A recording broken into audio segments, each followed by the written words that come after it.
Hello, this is UCL Uncovering Politics. This week we ask, was the process of the 2016 Brexit referendum legitimate? And what does that vote tell us about the place of referendums in general?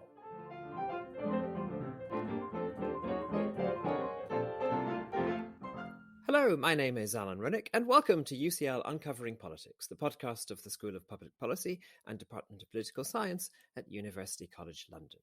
We're talking Brexit this week, specifically about the legitimacy of the referendum on the UK's EU membership that took place in June 2016. Since the vote, many people, particularly but not exclusively Remain supporters, have questioned the processes around that vote. Did people have sufficient reliable information to make an informed choice? Was the franchise right? Should there have been a higher threshold for victory? Well, in a new paper, UCL's Professor Richard Bellamy, himself a Remainer, challenges such views and argues that in most respects the referendum process was well designed. He also goes deeper and explores whether holding a referendum on this issue at all was compatible with the principles of so-called political constitutionalism that are at the heart of the UK's constitutional tradition.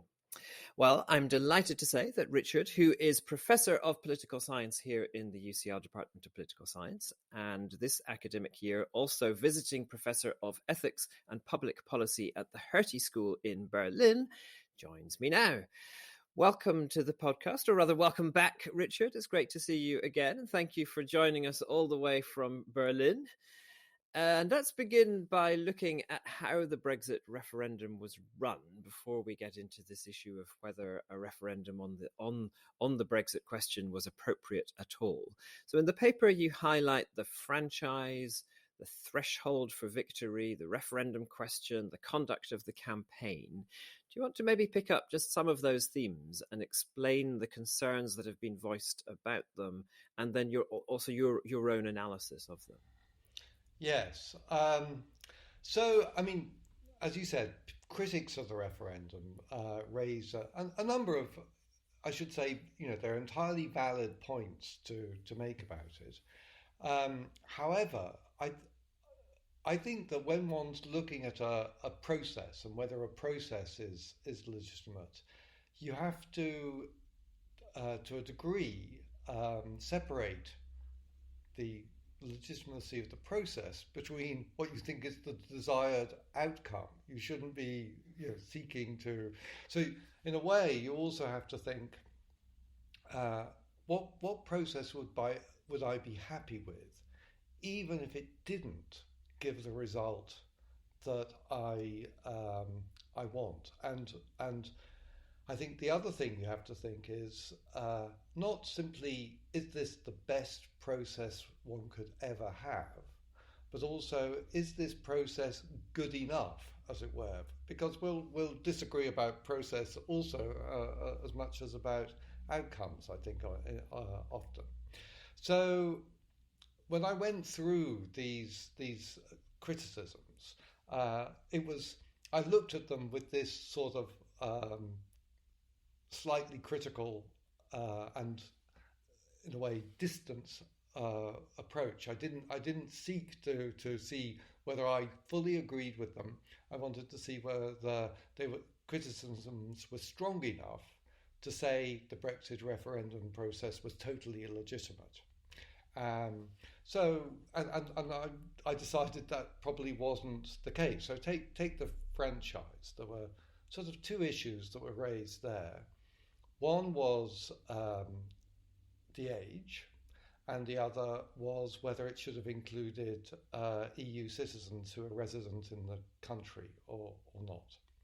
And a legitimate argument was, well, we ought to lower the age to 16 because this is an issue which is going to affect people in the future. So the generation who are going to be most impacted by it. And of course, we also know that perhaps younger people were more likely to be Remainers than Leavers.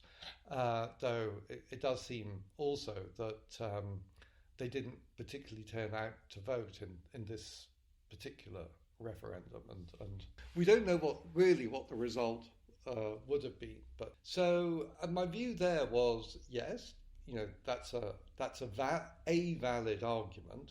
On the other hand, the age limit in across the world is around about 18. It's a fairly standard one. So it's difficult to say that it was illegitimate per se not to lower it to 16. That it was 18 is it fits the good enough argument. And likewise, I think with European citizens, people often sort of said, "Oh, they got to vote in the Scottish independence referendum," for example. But I think technically that was because at that time, and is still the case today because it hasn't been rescinded, the legislation, if you're an EU citizen resident in this country, you were eligible already to vote. That was for local matters. And for Scottish Parliament elections, indeed. So, and for Scottish Parliament using elections. That franchise. So using that franchise, they were there. Whereas it doesn't seem to me to be illegitimate that the franchise that was chosen for the Brexit referendum was that of those who could vote in general elections. And I think there are even good grounds for saying that was the appropriate group, people who had committed themselves to being citizens of the country and to abide, had formally bound themselves to abide by its constitutional rules. So again, whilst I can see that there is a case for having included them, I think there's also not a bizarre case or not a sort of gerrymandered case for not having included them, and therefore that's not an argument which rendered it illegitimate. So I don't know if you want me to go on about other versions, but yeah, I was going to ask about the threshold as well, which I think what you said about that in the article is very interesting. So some people have argued that a 50% plus one margin in a one-off referendum might not have been sufficient to justify such a huge change in the direction of the policy compared with the direction we'd been in for decades. What was your analysis on that? Yeah, so I think, if you have something which involves a supermajority, which is what people say perhaps you need for constitutional changes, that means that you're biasing the vote towards the status quo. What you have to ask yourself is, would I be happy with that in all cases? So, again, like many people who voted Remain, I'm rather in favour of a change to the electoral system, to a more proportional representative system. If I think, given all of the reluctance on the part of the British population to accept that change, you should add an additional thing and say, only if 2/3 of the population, say, or voters go for it, will it happen? I think that was wrong. Because I think it's entrenching an injustice in our current electoral system that way, and one shouldn't put such a barrier to it. Clearly, some people, and there has been a long sort of standing criticism of the EU as having undermined British democracy, or from both the left and the right. If they were correct in their argument, and that this is entrenching an injustice, it would likewise be wrong to say they've got to convince an awful lot of people of that to change an unjust status quo. So it was on that basis that I think that, yes, if you're a Democrat, you should be in favour of 50% plus one rather than 75% or 60%, some other threshold, which would undoubtedly have made it much harder to change this, but also anything else you might want to change via a referendum. So again, at the very least, my argument would be that it wasn't a clearly illegitimate view to have this, so it's not one which you could sort of say, I've got a knockdown argument for why this referendum was wrong, was a bad referendum. I also think that, there are even good grounds for thinking it was a good decision. Yeah, I've always agreed with that view on supermajority requirements, that they do, as you say, they bias the result in favour of the status quo. I guess I'm a bit more sympathetic to the idea that on a big issue where it's important to ensure that the matter is thought through carefully and perhaps slowly, there's merit in maybe requiring two referendums. There are some systems where you need to have two votes on an issue before it goes through, just to kind of make sure that it's not a flash in the pan majority that disappears very quickly. Do you have more sympathy for that kind of approach? Yes, I do, and indeed that is something which I then sort of argue for in the piece. So I use an argument that's been used by a couple of other people to talk about bicameral chambers, where you have the second chamber as a kind of, as with the House of Lords, a scrutiny chamber, which they look to Lawrence Stern's Tristram Shandy. And in that, Mr. Shandy is said to have been taken with the view of attributed to the ancient Huns that they would make decisions twice, once drunk and once sober. The argument being that, you want a bit of passion in politics and give people an outlet to their strong feelings. And you might sort of say Brexit was one where feelings were high. But then they would also should soberly consider what this decision really means by, for example, having a second referendum on the details of what exiting would entail. One of the reasons why I also like this argument is I think that one should adopt arguments that are sort of generalizable as consistent with constitutional principles, rather than arguments which favour your particular preferred outcome. And as I said, this is an argument which applies, some people have argued, to why we need a second chamber, which does more detailed scrutiny work and puts forward amendments which could then get soberly considered by the main legislative chamber, by the Commons. So likewise, you could see the second referendum as a moment of quiet, of more focused deliberation about what concretely this sort of taking back control was actually involved. Because I can quite understand why people in the moment of passion, as it were, they thought taking back control, this was a really positive thing. And of course there are many problems with the current British political system which might mean that was a general feeling that there was something wrong, and people, I think there is some evidence that people used it as a more general protest vote. But then I think it would be good as a general thing that people could have considered the proposals, and maybe if there was going to be such a moment, that would also have forced the Remain side to perhaps accepted the line of the first vote, but maybe have put forward something which was more sober and less hard Brexity than what we've actually ended up with. Let's move on to the bigger question of whether a referendum was appropriate for deciding this issue at all.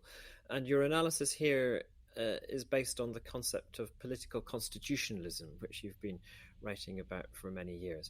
Do you want to first explain just what political constitutionalism is? Yeah, so political constitution is the idea that what really does the work that we expect of constitutionalism, which is that people's rights are upheld, that their opinions are treated equally and are balanced against each other, is the way in which the democratic political system operates. It's often when people think of constitutions, they think of a codified, written set of fundamental laws, that it's the job of the judiciary to uphold against the democratic system, possibly.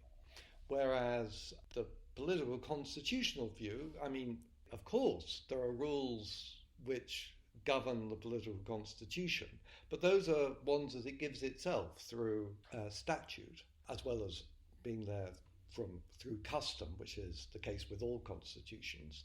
And it's the operation of that democratic system, I think, which is what ultimately defends our rights and upholds our equality of voice. And that the legal system is, to a large extent, only as good as the democratic system. I think one sees plenty of evidence of that in countries which have written codified constitutions, but perhaps they don't work quite like people would wish that they did. And the reason for that is that they're often in democratic backsliding countries, even well-established democracy. Some people would argue, I would, that if one looks at the legal constitution in the United States post-Trump, it definitely bears the marks of a degradation of its democratic system. And when people look to it, they believe it was working well, it was when the democratic system was working well. And why might there be doubts about referendums in the context of political constitutionalism? Why might that be a difficult combination to have? Yeah. So I think it's thought to be a difficult combination because when people think about the political constitution as we have it, it's one which makes Parliament sovereign. We have a representative democratic system which gives rise to Parliament as the sovereign legislative body.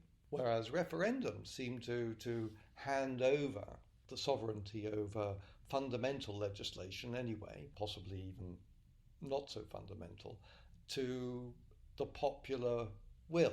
So that seems to undermine parliamentary sovereignty. And many references in the debate after the referendum, people like Theresa May said, we are following the popular will. So I do share the criticisms made by our esteemed colleague Albert Weale in his book on the myth of the popular will, that is perhaps is a form of democracy that lacks constitutional qualities because it doesn't involve, in a sense, giving weight to pros and cons of an issue, which you get from a competitive political party system.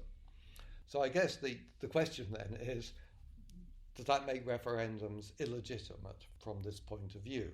Or, as some people argue, does it show that the parliamentary representative democratic system isn't democratic enough because it's keeping some issues off the agenda if there's an agreement amongst the main parties that they don't want certain things discussed? What I try to do in the paper is sort of say I think there is a role for referendums, not on policy issues, but on constitutional issues. Like what kind of electoral system we should have, and should we be part of an international union which is going to alter to a degree the way in which our constitution works.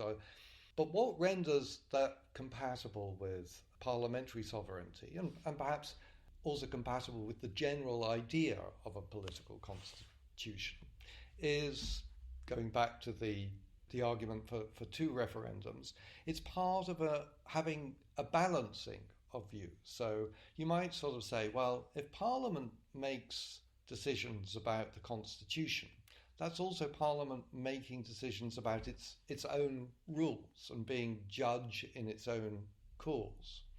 So, there are various ways in which you can seek to overcome that.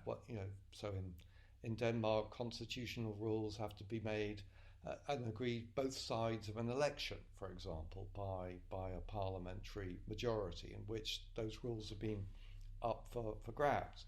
And likewise, you can see consulting with the people who are going to be under them can be another check. It will mean that you'll be less inclined to put forward rules which are basically forms of gerrymandering of the system to favour the incumbent government. It's not a no check is foolproof, but it's one that could exist. Even though that would be a consultation with the people directly, I think that it would be consistent with parliamentary sovereignty if the rules, the laws of the referendum were governed by parliamentary legislation, and what was subsequently decided was governed by parliamentary legislation and possibly then put to people in a second referendum. So I see this possibility as fitting with the political checks and balances as opposed to legal checks and balances that give us attention to individual rights and to equality of voice, which are the prime virtues of that we look for from constitutions. So if I understand correctly, there are three conditions that you've offered us there that may make a referendum legitimate in the context of political constitutionalism. So one is about the topic, that if you have a constitutional issue where otherwise, in effect, Parliament would be deciding about its own powers, then that makes it more likely that a referendum is appropriate.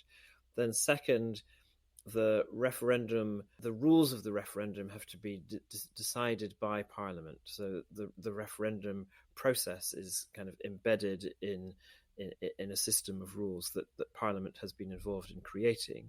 And then third, at the other end of the process, the referendum is not itself decisive, and Parliament again comes back into the process of decision making to work out what should happen after the referendum has actually taken place. Is that a fair summary? Exactly.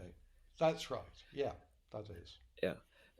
So how then does that relate to the Brexit referendum? So I guess it fairly clearly is a constitutional issue, and we often don't think of it as a constitutional issue, but it had lots of constitutional implications at least. I think that's right. So I think clearly it meant that on certain issues the UK was negotiating with the European partners about how that they should be regulated rather than simply making rules independently, though of course that might be less of a contrast than levers made out, in the sense that, as we could see, we have to come to international agreements with a whole host of people regardless. But still, the acceptance of European law, all of this was, changed to some degree aspects of the British Constitution. It gave it a more, I would say, ironically, it gave it a more explicit external dimension, which actually empowered people more rather than less. But that disagreement is nonetheless to say it's a constitutional disagreement as to the implications of what membership of the EU entailed. Yeah. And then what are the other two conditions? So on the one hand, with regard to the rules of the referendum, as you point out in the paper, the UK has a set of rules that govern referendums set out in legislation that was passed more than 20 years ago, and those were applied to the referendum. So in that sense, the referendum was embedded in a process decided by the UK Parliament. On the other hand, in another recent book by our colleagues Meg Russell and Lisa James, in their book on the parliamentary battle over Brexit, they point out that Parliament didn't debate whether Brexit was a good idea before deciding to call this referendum. So, Parliament just decided that, well, maybe it would be good to have this referendum. And of course, some MPs wanted it in order to try to get Brexit, but most of them voted for it in order to deal with this issue and move on, in the expectation that there would be a vote to stay in the EU. So there wasn't actually any serious consideration in Parliament as to whether Brexit would be a good idea or not before the vote. And then subsequently, and you say that a referendum is more appropriate if Parliament then comes in to decide what should happen with the decision, with the referendum result. But MPs basically regarded themselves as being bound by the referendum result and treated it as though it had been a binding vote. So do those factors undermine the case for this referendum and suggest that actually it wasn't sufficiently embedded in a longer deliberative process taking place within Parliament? Although Brexit wasn't explicitly discussed, I suppose, in Parliament. I mean, there had been the renegotiation by David Cameron, and in a certain sense, he, as the head of the government, was putting forward the status quo as he had managed to establish it as being something which he was recommending to the British people to support. And I think it's fair to say that there was a majority in Parliament for that. The difficulty, perhaps why he didn't put that to a parliamentary vote, is that it would probably have required the support of opposition parties to get through, because there was a substantial minority within his own party who would reject any EU view. So I don't know. I'm not sure. I think most people knew that to be the case. I mean, I don't think that they required that steer to have that. And where I think that Parliament failed to do its job in a way was in coming up with a coherent alternative, a coherent view of what leaving the EU would require. So in a certain sense, I think, there was a fair vote on a proposal from a majority in Parliament, which was, are you happy with staying in the EU on the terms that we have? And a majority rejected that view, which means that you then had to put forward, well, what are the terms that you want to leave it on? And there, I think, I've been meaning to read Meg's book, which I'm sure is fascinating, but my unscholarly view, just reading newspaper accounts, etc. at the time, is that, the opposition and many of the government members of the party who would have wanted a less hard Brexit basically failed to get their act together. They didn't focus on that goal. They focused on too many other things. I suppose my view, as put in the article, is that nothing is fail-safe. I mean, you can suggest a certain process that you regard as legitimate, but if the actors involved make bad strategic decisions, then even the best of systems is going to fail to deliver a good result. And so I think that's what ultimately happened.